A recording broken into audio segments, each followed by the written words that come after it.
मागील भागात आपण पाहिलं, हेमंतला डिस्चार्ज मिळाला होता आणि हेमंतला घरी आणलं होतं. त्याच्या दोन्ही पायाला प्लास्टर होते.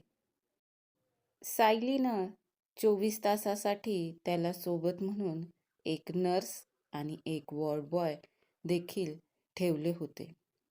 हेमंत आणि सायली दोघं त्यांच्या रूममध्ये बोलत असताना ललिताबाईंनी त्यांचं सगळं बोलणं दाराच्या बाहेर उभं राहून ऐकलं आणि त्या रूममध्ये गेल्या. पाहूया पुढे धाकटी सून भाग 21. हेमंत आणि सायलीचं बोलणं ललिताबाईंनी ऐकलं आणि त्या रूममध्ये आल्या. सायली, माफ कर ग. ललिताबाई सायलीला म्हणाल्या. अहो सासूबाई, असं काय बोलताय? सायली म्हणाली. बरोबरच बोलते. खरं तर मी सगळ्यांची गुन्हेगार आहे. माझ्या दोन्ही मुलांची, मुलीची, राधाची, तुझी आणि अगदी सोनू मनूची सुद्धा. ललिताबाईंचा कंठ दाटून आला होता. आई, अगं असं का म्हणतेस? असं काही बाई बोलू नको बरं. हेमंत बोलत होता. ललिताबाई त्याच्याजवळ पलंगावर बसल्या. बोलू दे हेमंत मला. सायली, मी नहाती झाले आणि माझं लग्न होऊन मी या घरात आले. काहीच कळायचं नाही ग तेव्हा. अगदीच अल्लड होते. त्यात घरात मी मोठी सून. यांच्या पाठीवर 4 भाऊ होते. घरात आजे सासूबाई होत्या. त्या म्हणतील तसंच घरात चालायचं. घरातल्या पुरुषांनी स्त्रीला घरात दाबून ठेवण्यापलीकडं पुरुषत्व गाजवलंच नाही. पिढ्यानपिढ्या चालू असलेली शेतीवाडी भरपूर होती. त्यावरच सगळं चालत होतं. ह्या घरात आपलं वर्चस्व टिकवण्यासाठी आजे सासूबाई माझ्या सासूबाईंना दाबून ठेवायच्या आणि सासूबाई मला आणि मी माझ्या लहान जावांना. पुढे जावा वेगळ्या झाल्या. सासूबाई माझ्याजवळ होत्या. पर्यायानं माझा सासूरवास कधी संपलाच नाही.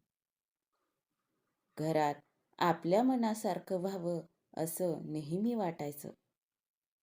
पण सासूबाईंनी ते कधीच होऊ दिलं नाही.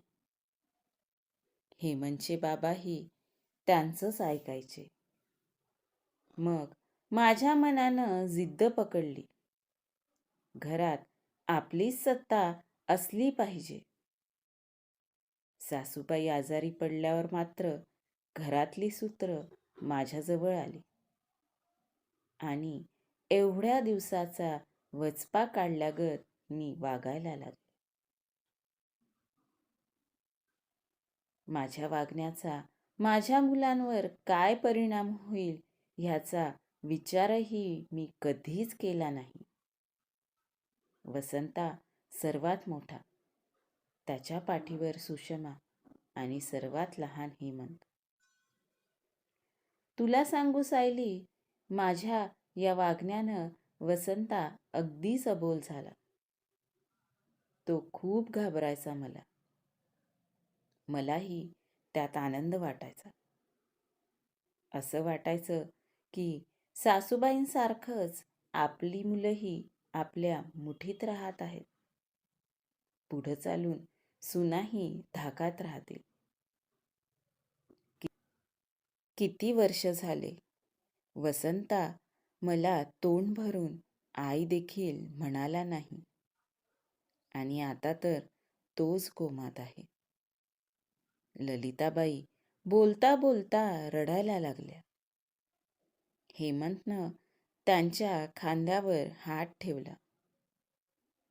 ललिताबाई पुढं बोलू लागल्या. मुली म्हणजे परक्याचं धन. मुली शिकून करणार तरी काय? स्त्रीची मजल ही फक्त अंगणापर्यंत. बाकी स्त्री पुरुषाशिवाय काहीच करू शकत नाही. मुळात तिनं घरदार सोडून दुसरं काही करूच नये हेच माझ्या मनावर बिंबलं होतं.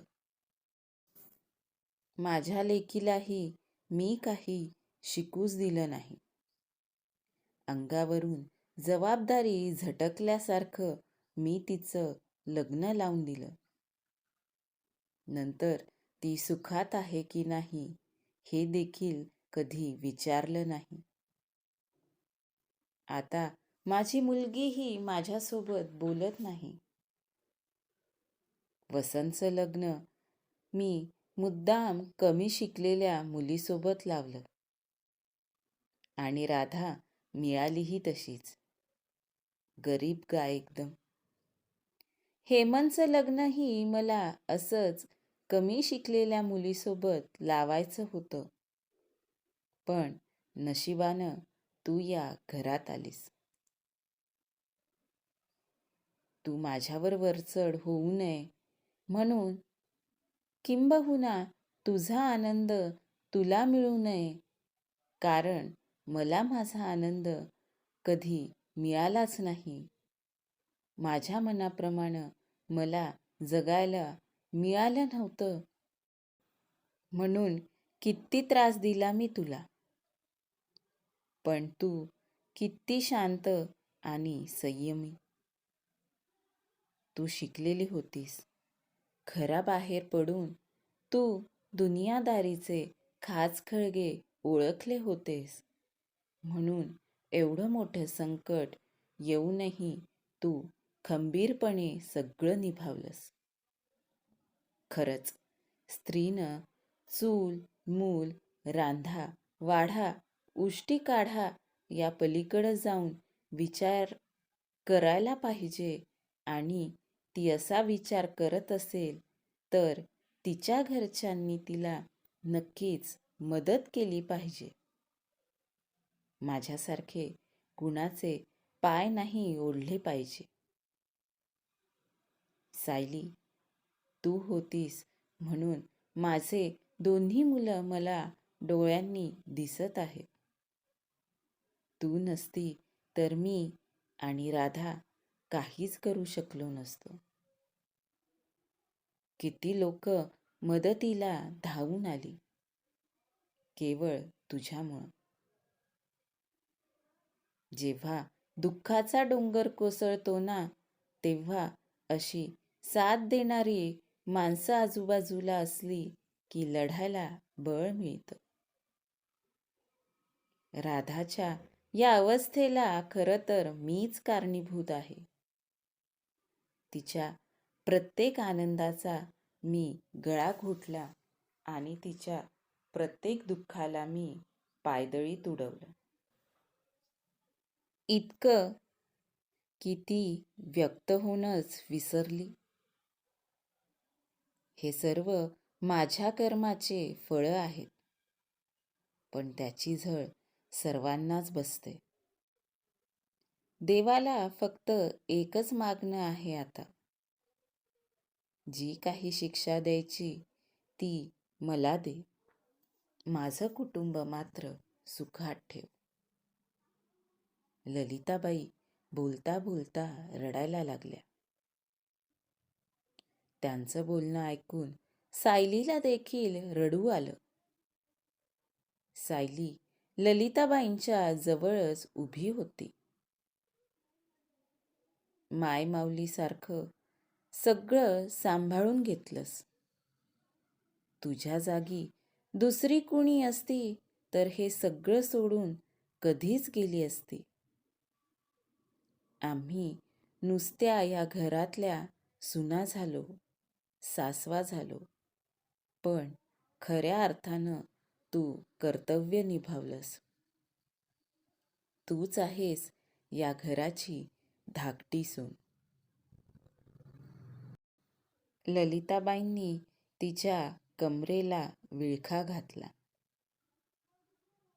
सासूबाई, अशीच एक मायेची मिठी राधाताईंना द्या आणि बघा त्या लवकर बऱ्या होतात की नाही ते.